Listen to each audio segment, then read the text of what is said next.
If there's one thing that Star Citizen is most known for, or maybe notorious for, it's its expensive ships. Vessels like this Javelin can go for $2,500 on the website when they go on sale, whereas ships that are available on the website to purchase year-round can range anywhere between $45 all the way up to $800.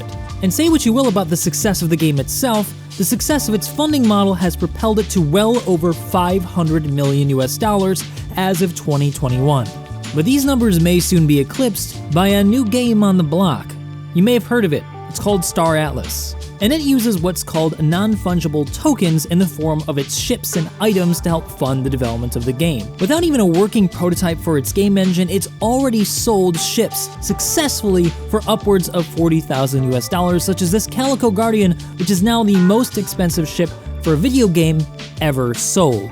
Naturally then, this has led many both inside and outside the Star Citizen community to wonder when and if Star Citizen will begin offering its own NFT sales, as it's clear that there's already an appetite in the Star Citizen community for very expensive virtual things. But what would this actually mean for Star Citizen's development, and how would it affect the gameplay experience? What are the upsides and what are the downsides? And actually, what even is a non-fungible token? What is cryptocurrency? Hey guys, I'm Morphologist, and in this video, I'm going to help answer these questions so you have a better understanding of what NFTs would mean for Star Citizen if they were to ever implement them, as its gameplay implications would have far-reaching consequences to the existing form of Star Citizen. So I hope you'll join me on this journey, and if you think I did a good job by the end, don't forget to hit that like and subscribe button to show your support. You can also occasionally find me live on Twitch every Monday, Wednesday, and Saturday. So let's get started.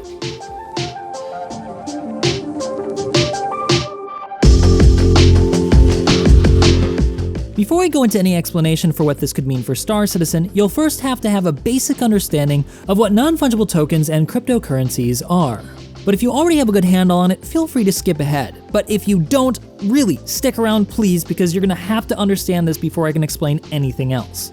So NFTs stand for non-fungible tokens, and that just means that it can't be replicated, because it works in the same way as a Bitcoin or a crypto coin in general. So in order to purchase a crypto coin or NFT, you first need a wallet on a cryptocurrency market, like the marketplace on Star Atlas's website.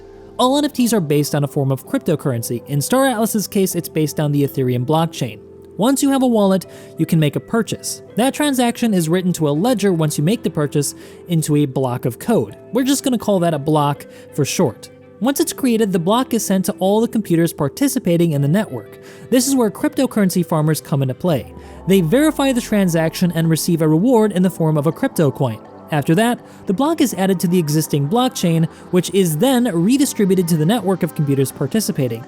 That means that every computer contains a copy of that transaction. This is what makes cryptocurrency so appealing, a decentralized ledger that makes it nearly impossible to hack, as every computer on the network would have to be hacked simultaneously to create a false transaction. After that, you get your cryptocurrency with the NFT embedded within the block. It is now indisputable that your wallet owns that NFT, or in this case, a ship.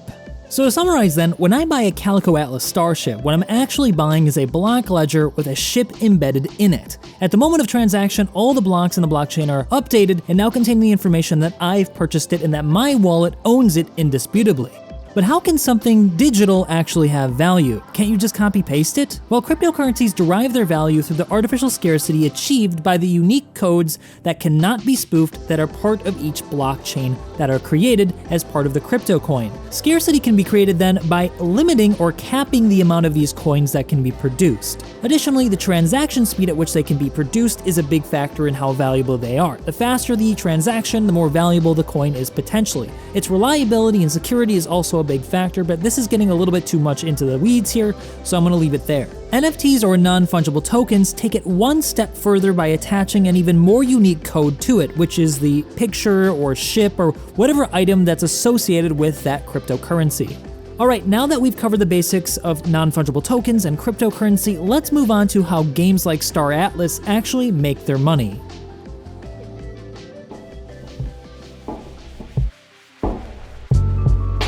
Alright, so here's how the funding model works. It actually works in a couple different ways. First of all, the marketplace itself charges for the transactions. So whether or not you're making money or you're losing money in this market, they're making money off of each transaction that you make, either buying or selling NFTs and cryptocurrency. This means that from the beginning to end, they're always making a net positive gain in the amount of money that they make, while taking on a minimal amount of risk.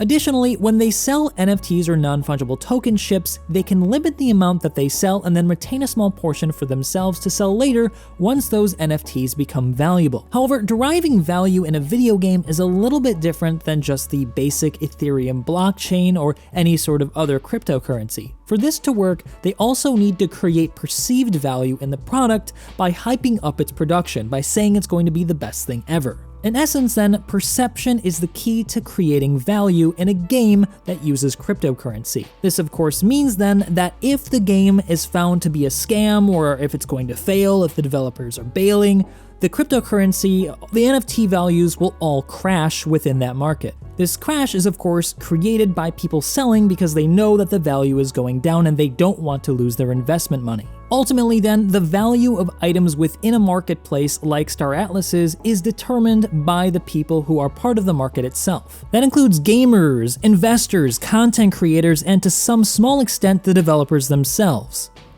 Contrasting that with Star Citizen's existing funding model, and you'll find that this system is actually very different. In their current model, you can purchase ships and even liquidate them for cash on their system, but you can never pull your money back out, at least officially. There is a third-party, unaffiliated gray market where ships can be bought and sold, but the developers of Star Citizen have actively discouraged its use as it often is used to scam unsuspecting buyers out of large sums of money.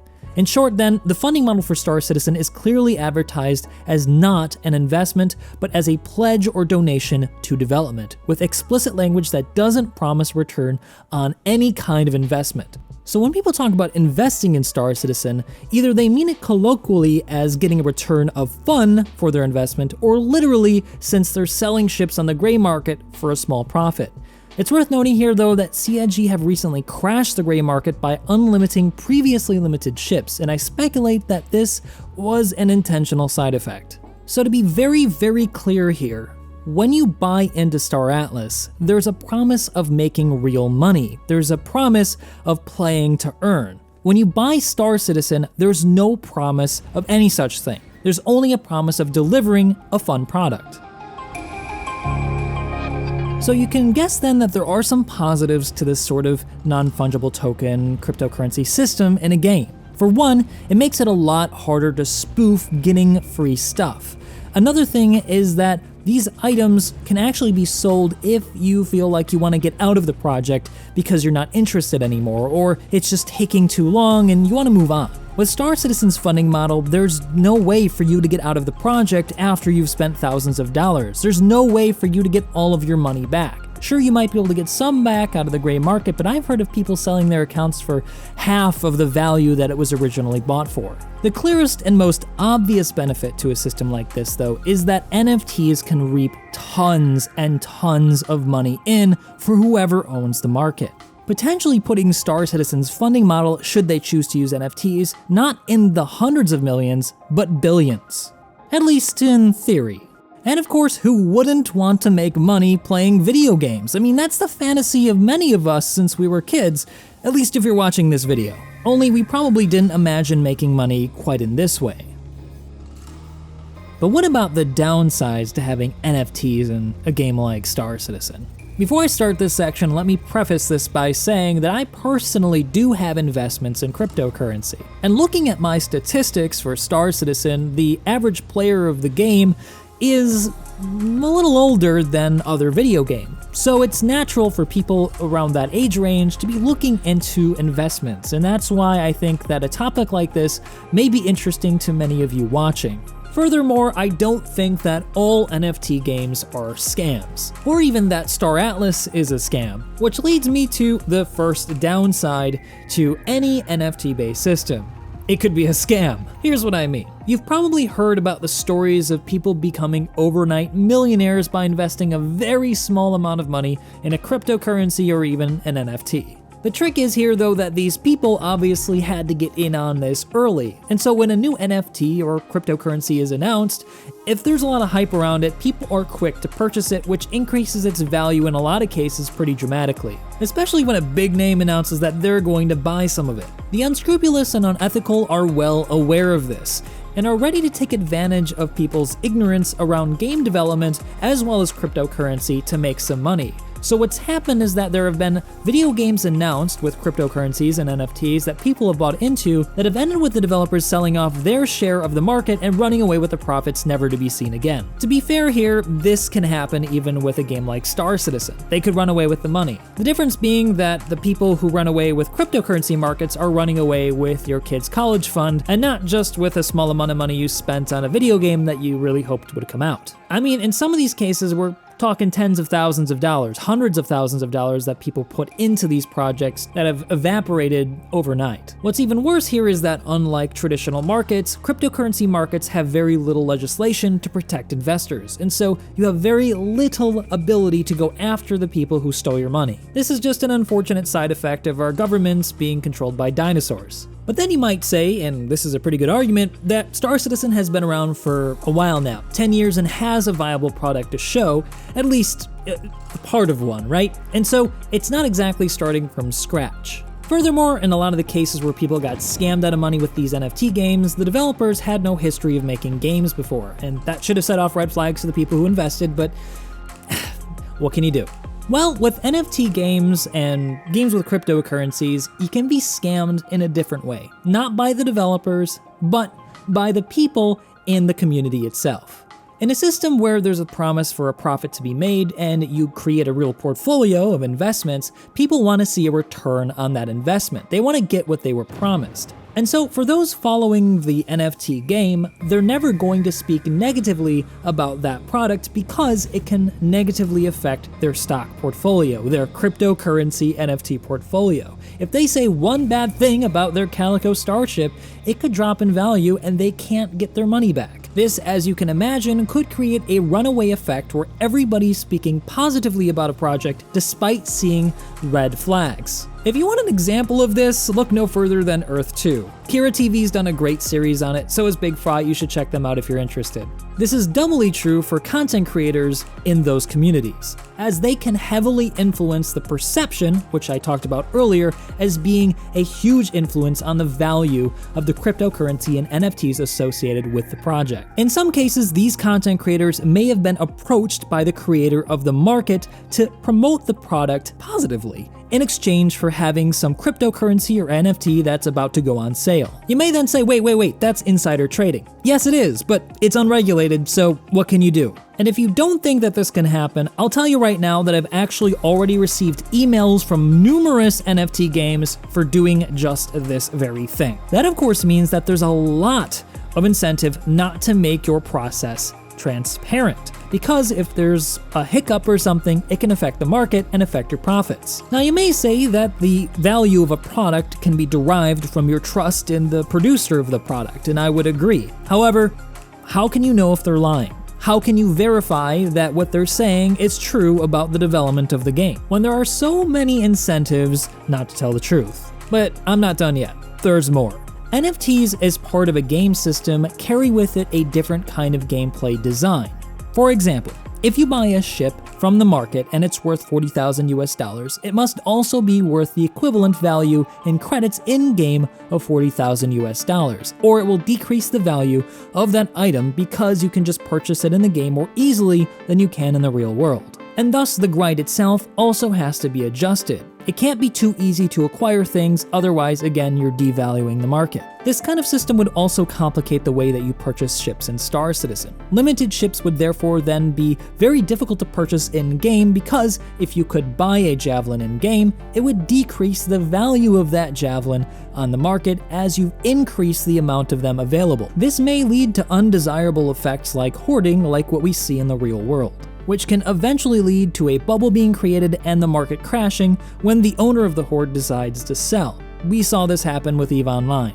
This also creates issues with the act of pirating ships in-game. It now has a real-world monetary consequence to losing a ship. Furthermore, what happens with insurance? Does that then duplicate the NFT, creating more on the market because they had to replace the one that was stolen? And what if the person who stole the ship is in league with the person who purchased it originally? Did they just commit insurance fraud? And how do you investigate that on an unregulated market? And of course then, that also leads to security in general. What about hackers within your game environment? What happens when a hacker steals an item and somehow spoofs the system into thinking that there was a transfer of your ship to their account? Or how about with just plain bugs? What if you fall through a planet and you lose your gear worth real-world money? How do you pursue the company because the bug happened? Do you have any recourse? And because of this, the security associated with these systems have to be beefed up to ensure that these things are less likely to happen, which of course costs more money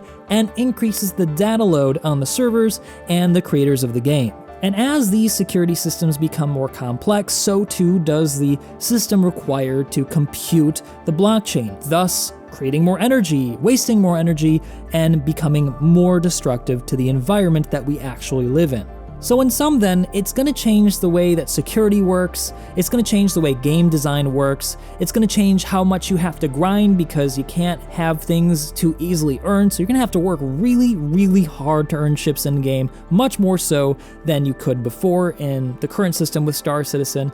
And obviously, the honesty and representation is always going to be a concern where people have their investments to worry about. But finally, and for me, most importantly, we have to talk about the game intent. Is it made for fun or is it made for investment? Now, there can be a case where it's made for fun and investment, but with a lot of the games that we've seen, they've been more so focused on investors and making money. That's the drive for people to make and play this game.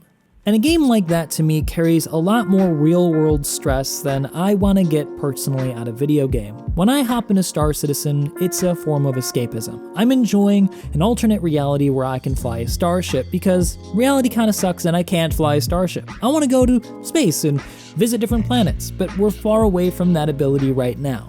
If I had to worry about losing real-world money in that, I think I'd be too stressed to play. So then, do I, as a content creator for Star Citizen, think that Star Citizen will eventually have non-fungible token ships in-game? No. I am 99.9% certain that we will never have NFTs in Star Citizen, and that's because we're just too far in development to really be able to rework the system to handle that sort of change to gameplay intent. But more importantly, I don't think that Star Citizen is a scam, contrary to the cynicism that I see in the media and, to some extent, a part of the community. I think Chris Roberts is really truly trying to make his dream game. I think that this is his magnum opus, and that for him, what he gets out of this is the pleasure of creating a truly enjoyable product and not making a crap ton of money. Because if this truly is a scam, I don't know why they're hiring more developers. It doesn't seem to make any sense. Wouldn't you want to just pretend that you're doing stuff and sell more ships as, pictures? Wouldn't you want to be less transparent? Wouldn't you want to hide the fact that it's taking you a while to develop this or that and not put anything on the roadmap? I mean, a lot of this doesn't add up for me, but I can understand some people's perspective because it has been 10 years. That's a long time for a video game. But I'm interested to hear your guys' thoughts. Do you think that Star Citizen will introduce an NFT? Please tell me why. Or do you think that it shouldn't and you agree with all the reasons that I've listed or some reasons that I forgot to mention? There are a lot more aspects to this that I don't have time to cover. The video would be a heck of a lot longer and probably a bit more monotonous if I really covered the entire scope of how NFTs and cryptocurrency could work for a game like Star Citizen and for games like Star Atlas. And just to be clear again here, I don't think that all NFT games or even Star Atlas is a scam. I just don't want you guys to confuse what I'm saying in this video. Whatever you do though, please be civil in the comment section below, and of course, if you think I did a good job by this point, don't forget to hit that like and subscribe button. I hope to see you guys in the next one.